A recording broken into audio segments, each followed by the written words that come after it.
Welcome back to another episode of Actors Ruining My Childhood Nostalgia, John Stamos edition. Gotta say, surprised we haven't been here sooner. John Stamos is currently being dragged through the media right now for his appearance at Mar-a-lago over the weekend, where he donned a tux and took many pictures with the people frequenting the event, which in fairness was a non-profit event he was the MC of, Dancing with the Palm Beach Stars.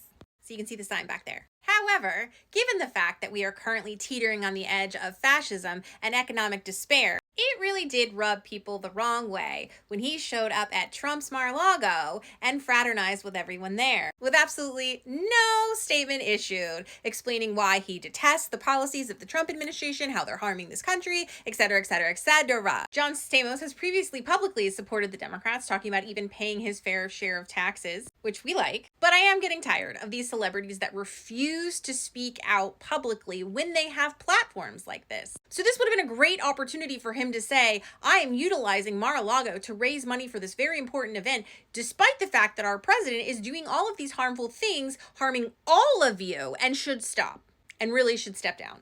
Stop myself before I get banned. But because I am me and I caught the vibes, an investigation was underway. Because cheating on Aunt Becky isn't even the worst of John Stamos's behavior. And I want you to remember this as we go through where there's smoke, but also where there's actual fire.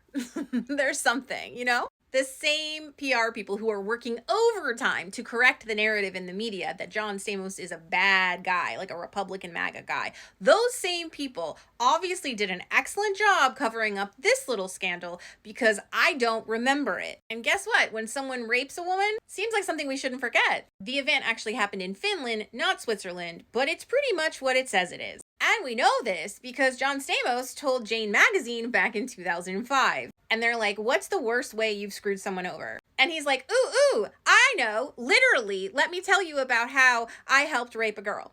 Because there was allegedly a drunk woman, also unclear of her age right here because we don't know her. So that's also on faith. He was at a Beach Boys concert in Finland where he played the drums, and a very intoxicated fan was interested in him. And he did not share that interest in her, but he knew that his friend did. And he was like, I got you, bestie. Let me help you get your rape on. Yeah, I'm going to keep saying that word because rape is ridiculous. Suppress this video. I don't care. People should know about this. It's rape. He took an intoxicated woman back to his hotel room. He turned off the lights and made out with her, and then made an excuse to get up and go brush his teeth, and that is when they swapped. His bro, his pal, came in and took up from there. That's called rape. She didn't consent to having sex with your friend. She consented to having sex with you. He goes on to say that he was young and he really didn't have a conscience then. Now, two things about this. One, he could be lying. We don't know. I don't know. Has the girl ever come forward? Not that I've seen. But if he is lying, he felt like this story would somehow up his stock. I mean, he felt that anyway because he put it in a magazine. Because he felt comfortable enough to share this felony with a bunch of readers. So even if it never happened, even if it's just a story that he made up about his youth and how he was a bad boy, he thought this story of rape made him look more attractive. So to me, either scenario is terrible. It's not like that's the only episode of inappropriate behavior from him, because when Jodie Sweetin wrote her book in 2009, she talked about a very specific party in 2004 where she and a bunch of other people attended an after party. They had gone to the premiere of like New York Minute with Mary-Kate and Ashley Olsen. Oh my God, I'm so sorry if I got the title wrong, but it's been a minute. I didn't do that on purpose. So she goes to the premiere. She's like done all kinds of drugs. She comes back to the after party. She does more drugs. She has alcohol. She passes out. She wakes up in a bed with John Stamos and Ashley Olsen. We didn't get much more detail here, but in 2018, when a fan insinuated that she had had sex with John Stamos, Jodie Sweetin was adamant that that had never happened. But I don't care. You're a grown-ass man. You're a father figure to them. Why are you sleeping in bed with them when they are inebriated and under the influence? Well, I don't know about Ashley, but Jodie Sweetin. In addition to that, we also have this, whatever the hell this photo shoot was, where he came over to shave the head of his coworker and friend, Dave Coulier, who was going through cancer. John's like, hey, in solidarity, I'm going to not shave my head. No, I'm not going to do that, but I will put on a bald cap.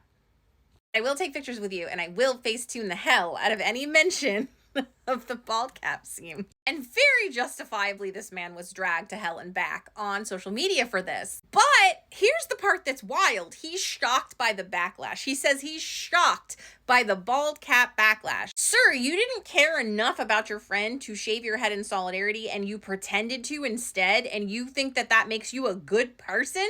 You used his cancer as a photo op. My God, that's vile. The problem is you don't see that as vile, and we have to explain it to you?